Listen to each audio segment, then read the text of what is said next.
He is the kindest monster named Jinka, even though he looks like a cat. However, he survives by passively absorbing human essence. Anyone who comes near Jinka will unknowingly have all their essence sucked away, rapidly aging and eventually withering away until death. Jinka is unaware that the deaths of those kind-hearted people are because of him. He only perceives it as unfortunate fate, making himself a stray cat time and time again. One day, an empty-nest elderly person found the pitiful Jinka on the street and decided to adopt him, naming him Xiaobai. The elderly person had been living alone until Xiaobai's arrival, which undoubtedly brought much joy to the home. They doted on Xiaobai excessively, keeping all the good food and toys for him, providing him with a long-lost sense of warmth. Their relationship with the elderly person felt like that of a mother and child. In the old person's heart, Xiaobai became a cherished and indispensable part of the family. They spent an unforgettable and blissful time together, and their bond grew deeper. However, with their daily intimate contact, the elderly person's essence gradually got sucked away by Xiaobai, and their health started deteriorating. Unaware of the true cause, Xiaobai believed that the mother was simply suffering from a cold. When the son, who had been working away for many years, returned upon hearing of the mother's illness, he was concerned about her health but deliberately acted indifferent. In the past, he insisted on going to the big city to pursue his dreams, while the mother hoped he would stay in their hometown. This disagreement led to a heated argument between them, so they only just met today and started quarreling again. The son discovered that his mother had been keeping a stray cat, which infuriated him, causing him to mockingly suggest that the cat was the cause of her illness due to its dirtiness. Hearing this, the mother became enraged, not allowing anyone to disrespect the bond between herself and Xiaobai. She promptly kicked her own son out and angrily told him to return to his big city. Xiaobai was highly displeased with the son for angering his mother, so he decided to teach him a lesson. Unaware of the situation, the son had just stepped out of the house when he noticed that there seemed to be fewer people in the village than before, reinforcing his belief that going to the big city for development was the right choice. Who would stay in the countryside for long as a young person? With this thought, he planned to leave.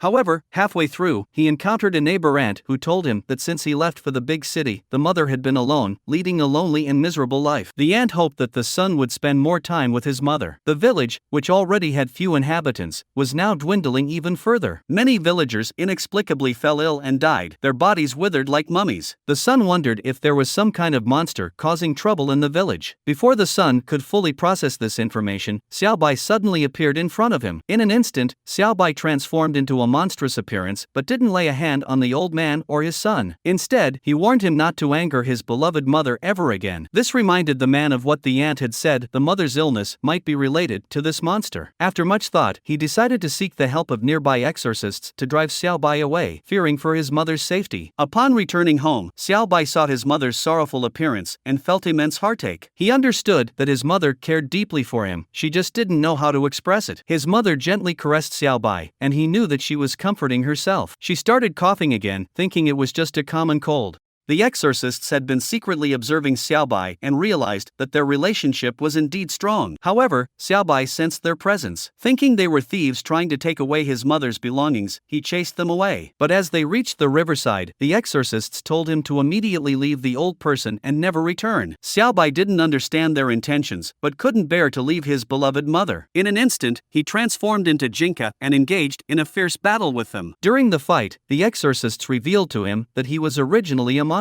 If he stayed with the old person, he would unconsciously drain their essence, causing the person's body to wither and die. At that moment, Xiaobai finally realized the truth. One by one, his previous owners had died since his arrival in the village, and the villagers also died inexplicably. Could it be that he was the cause? Was he truly the culprit behind his mother's declining health? Xiaobai refused to believe the exorcist's ghostly words and couldn't accept such a cruel reality. In the end, he could only leave in a miserable state. He returned home with a heavy heart and sought his mother's joyful expression. Xiaobai comforted himself, believing that his mother only had a cold. How could he possibly harm his beloved mother? Just then, his mother started coughing loudly once again, even worse than before. Xiaobai finally realized that something was seriously wrong. The exorcist's words were correct, the true culprit behind it all was himself. He was indeed a monster, not a pitiful stray cat. Witnessing his mother's suffering, he couldn't bear the thought of her dying due to illness. He had to protect his mother's life, even if it meant having to leave her behind. The mother shouted Xiaobai's name, but he pretended not to hear. Xiaobai was feeling very sad. He didn't know where to go. The sky started pouring heavy rain, as if Xiaobai was silently crying. He saw a hungry little bird, chirping for food, able to nestle next to its mother. But now, all he had was longing, unable to rely on his mother's embrace anymore. He had no home, no mother. However, Xiaobai didn't know that his mother never considered giving up on him. Dragging his sickly body, he searched for Xiaobai's presence in the piercing rain. With each call, his mother conveyed her love. But little did he know, his mother encountered a ferocious bear in the forest. Finally, his desperate cry for help reached Xiaobai's ears. Realizing his mother was in danger, Xiaobai rushed towards her without hesitation. I can be rejected, I can be hurt, but if you lay a finger on my mother, I will fight you with all my might, he thought. In a critical moment, Xiaobai transformed into a fierce creature and tackled the bear to the ground, engaging in a fierce battle. That's how his mother was saved, but Xiaobai sustained severe injuries.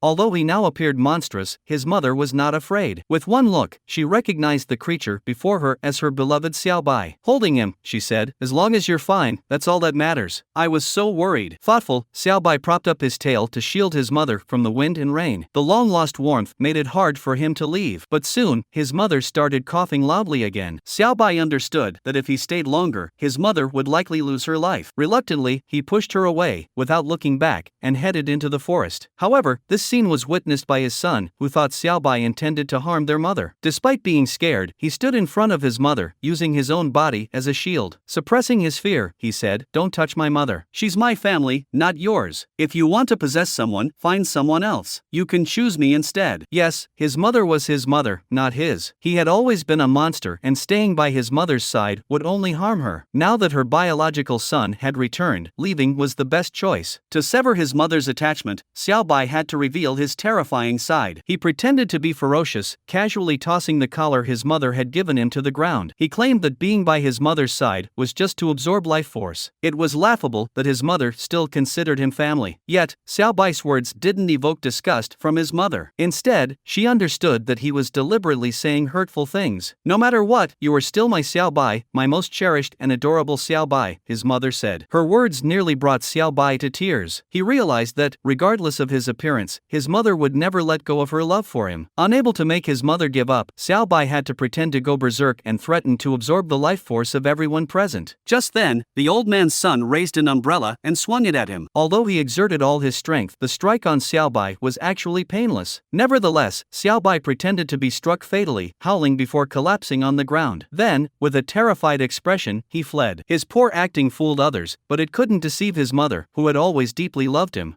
But now, his mother could only let Xiaobai go. He understood that everything Xiaobai did was for his own sake. The heavy rain continued to pour down as Xiaobai carried the collar his mother had given him. He walked desolately through the deep mountains. Memories of the days spent with his mother resurfaced, one by one, in his mind. The moments of happiness, the beautiful moments, they appeared before his eyes. The warmth he once had was no longer there. He resented himself for being a monster. He would rather be an ordinary stray cat. In the pouring rain, Xiaobai couldn't hold back anymore. He howled loudly at the sky. The raindrops hit his face, merging with his tears. "If there is another life, please let me be a cat, even a stray cat. Let me cuddle in your embrace and quietly say, 'Mom is back,'" he whispered. After this incident, there was no longer any estrangement between the son and the old man. They restored their relationship from the past. Xiaobai made his mother understand the love of her son, and he also reaffirmed the position of his mother in his heart. It's just that from time to time, the old man habitually gazed towards the deep mountains because his other son had never left. Follow us, and let's watch the next part of the film together.